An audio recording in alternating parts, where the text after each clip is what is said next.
అనేటువంటిది అణుమాత్రమై ఉండి కూడాను ప్రతి అణువునందు కూడాను కణమునందు కూడాను ఈ గుణస్వరూపంలో ప్రకటిస్తూ ఉన్నది.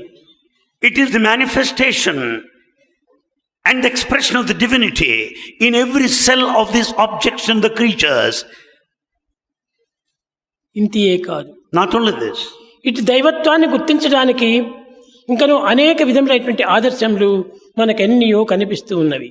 we have many ideals which would help us to comprehend the divinity. పువ్వులోని వాసన మనకి ఏ విధంగా గుర్తించడానికి వీలవుతున్నది? How is it possible to experience the aroma, fragrance of the flower? కానీ దీని యొక్క సహజము అని మనము దానిని సమర్థం చేసుకుంటున్నాం. We just conclude that it's natural quality. కానీ ఈ యొక్క సహజమైనటువంటిది ఎక్కడి నుంచి వచ్చింది? How do you explain this natural quality? కాదు కాదు, పర్వతంలో చూస్తే మహా ఆనందం వేస్తుంది. You feel so delighted to watch big mountains. ప్రవాహాన్ని చూస్తే ప్రవహించిపోతుంది ఆనందము. You're very mighty happy watching the flow of the incessant rivers. వనములను చూస్తే వర్ధిల్లిపోతుంది ఆనందము. The forests shine with all greenery. ఇవన్నీ కూడాను ప్రకృతి యొక్క ప్రభావమా లేక దైవం యొక్క విచిత్రమా? Is it the wonder and the mystery of the divinity, or do you call it the law of nature?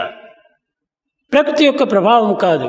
It has got nothing to do with the law of nature. ప్రకృతి యొక్క ప్రభావం నందు కూడాను దైవత్వము అనేక రకములుగా ప్రకటిస్తూ ఉంటున్నది. God manifests and expresses himself in this nature in a manifold way. గుడ్డులోని పిట్ట, Just as one bird in the egg. ఈ గుడ్డులోని పిట్టను మనం ఏ రీతిగా దర్శిస్తూ వచ్చాం? How are you able to experience the bird within the egg? ఇలాంటి పవిత్రమైనటువంటి యొక్క చిహ్నములు దైవత్వం యొక్క గుర్తులు అనేటువంటివి నిరూపించడానికి ఏర్పడినటువంటివి. These are all the signs of the divinity to make us imagine and comprehend the divinity. కనుక మనము దైవత్వాన్ని గుర్తించుకోవడానికి ఎక్కడో మనం పోనక్కర్లేదు, ఏ సాధనలో చేయనక్కర్లేదు. ప్రతి అణువునందును ప్రతి కణమునందు కూడాను తను కనిపిస్తూనే ఉంటున్నది. So we don't need to go anywhere in search of God, nor do you need to proceed along the spiritual path either, because God is present in every atom and in every cell. చెరకలోని తీపు, The sweetness of the sugar cane. ఈ చెరకలో తీపి ఎక్కడి నుంచి వచ్చింది? How do you get it? Where from it has ఈ come? తీపే దైవత్వం యొక్క స్వభావము. This very sweetness is the quality of God. మెరపలోని కారము, The hot nature of chilies, నిమ్మలోని పులుసు, and that which is bitter in the need, వేపలోని చేదు. and the bitterness of ఇవన్నీ the కూడా need. ఎక్కడి నుంచి ప్రారంభమైనాయి? How do you expect these attributes and the qualities? ఇవన్నీ దైవం యొక్క ఆకారములే. These are all the expressions of God. ఇట్టి దైవత్వం యొక్క చరిత్రను సహజమైనటువంటి గుణముల లోపల తెలుసుకునే నిమిత్తమై ఈ రకమైనటువంటి సృష్టిని సృష్టిస్తూ వచ్చాడు భగవంతుడు. The creation of God is only to make us understand His manifestation and expression in a myriad ways. పర్వతాల్లో ఏమిటి అందముంది? What is the meaning there in a mountain? ప్రవాహంలో ఏమి అందముంది? What kind of beauty there in a flow సముద్రం of water? ఉప్పొంగటంలో ఏమి అందముంది? The raging waves of the ocean is so ఇవన్నీ beautiful. కూడాను దైవం యొక్క చిత్ర విచిత్రములైనటువంటి అందములే. This is all the mystery and the beauty and the magnificence of the divinity. దైవం యొక్క అందాన్ని వర్ణించడం సాధ్యం కాదు. The splendor of God is beyond narration. దైవం యొక్క శక్తి సామర్థ్యములను గుర్తించడానికి వీలు లేదు. It is not possible to estimate the God's power and ability. కానీ నీవు అల్పబుద్ధి చేత అణువైనటువంటి భావాన్ని నీవు గుర్తించుకోలేకపోతున్నావు. Because of your narrow-mindedness, you are not able to know. అనంతమైనటువంటి స్వరూపాన్ని నీవు ఏ రీతిగా అర్థం చేసుకోగలవు? How can you expect to understand the infinite nature, vastness of God? ప్రేమ స్వరూపులారా, Embodiments of love. భగవంతుడు అవాంగ్మాచగోచరుడు. God is beyond the speech and mental comprehension. వాక్కును కానీ మనస్సును కానీ అందనటువంటి వాడు. You cannot express him by word nor understand by thought. యథో వాచో నివర్తంతే అప్రాప్య మనసా సహా. The word and the thought fail in return to understand God. కేవలము నీకు అర్థమైనంత వరకు మాత్రమే దీన్ని వర్ణించడానికి ప్రయత్నిస్తున్నావు. You make an attempt to describe to the extent possible within the అర్థం framework కాని of పరిస్థితి understanding. లోపల మౌనం వహిస్తున్నావు. The moment you don't understand, you remain silent. అక్కడ భాష కూడా నువ్వు రావటం లేదు. You have no language to దీని express. గ్రామము నీకు తెలియటం లేదు. You don't have any. దీని ఇంజనీరింగ్ కూడా నీకు ఏమాత్రం అర్థం కాదు.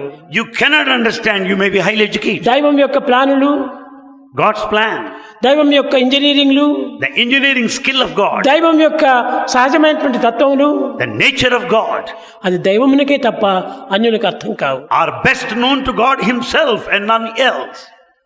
కనుకనే దైవం యొక్క గుణములను గుర్తించడానికి ప్రయత్నం చేయకండి. So don't make an attempt to know the divine attributes. నీ గుణములను నీవు ప్రయత్నపూర్వకంగా సాధించు. First, achieve your own true qualities. నీ ట్రూ క్వాలిటీ అన్నా నీ సత్యమైనటువంటి క్వాలిటీని నీవు గుర్తించడానికి ప్రయత్నించు. Know your true nature, the truth first. నీ మనసునందు ఆవిర్భవించినటువంటి ఒక చిన్న చిన్న విషయములే నీకు అర్థం కావటం లేదు.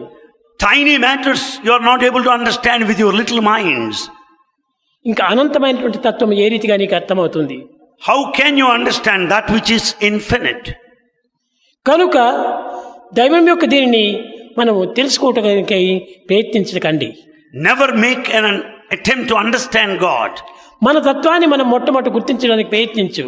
Make an attempt to know yourself first. అందుకోసమే వేదాంతమునందు నాయన నిన్ను నీవు తెలుసుకో అని చిన్న పదములో ఉచ్చరించారు. Therefore the Vedanta clearly said, look here, first know thyself. నీవెవరో నీవు గుర్తించడానికి ప్రయత్నించున్నాడు. Make an attempt to know who you are first. నేనెవరు అని తెలుసుకోవడానికి నీ ప్రయత్నం ఎందుకు చేయాలి Why should I try to know who I అని am? ఈనాటి మోడర్న్ బాయ్స్ అంతా కూడాను కొంత పిచ్చి ప్రశ్నలు వేసుకుంటుంటారు. These are the silly questions of the modern boys today. నేను పలాని వారి బిడ్డను, I am the son of so and నా so. పేరు పలాని పేరు, This is my name. నేను పలాని ఉద్యోగం చేస్తున్నాను, I do this job. పలాని దేశం వారిని I belong to this కానీ country. నీవు అన్ని చక్కని జవాబులేమో చెప్పవచ్చు. And you can give number of answers of this type. కానీ ఈ ఆన్సర్స్ అంతా కూడాను కేవలము భౌతికమైనటువంటి యొక్క ఈ దేహాభిమానంతో కూడినటువంటి ఆన్సర్సే కానీ నిజమైనటువంటివి కాదు. These are all worldly physical answers relating to your ఈ body. దేహము పలాని వారి బిడ్డ, This body is the child of so ఈ and so. దేహము పలానా ఆఫీసులో పనిచేస్తుండాలి, This body is working in that office. ఈ దేహము పలాని degree తీసుకుండాలి, This body acquired the degree. నేను ఈ దేహము పలానా దేశం నుంచి వచ్చాను. And this body belongs to that country. ఇవన్నీ విచారణ చేస్తే కేవలము దేహాభిమానములే కానీ ఆత్మాభిమానములు కాదు కదా. Enquiry reveals you that this is all the relationship with the body. నిన్ను నీవు తెలుసుకోమని చెప్పినప్పుడు నన్ను నేను తెలుసుకున్నాను, నా పేరు ఫలానిది, నా ఎత్తు ఇంత ఫలాని, నా కలర్ ఇలాంటిది అని నువ్వు చెప్పినంత మాత్రం ఇది సరైనటువంటి యొక్క జవాబు కాదు. When once the question is put like this, know thyself. If you just reveal your height, weight and complexion, it is not correct answer. నీవు అనగా కేవలము ఒక విధమైనటువంటి వ్యక్తిగతమైనటువంటిది కాదు. You are not merely an individual. సమష్టి స్వరూపాన్ని ధరించినటువంటిది ఈ నీవు. In fact, your true identity is in the form of సర్వుల a యందు ఉన్నటువంటి community. నీవే నీ యందు కూడా ఉంటున్నావు. That which is present in the community is verily in you. కనుకనే సర్వత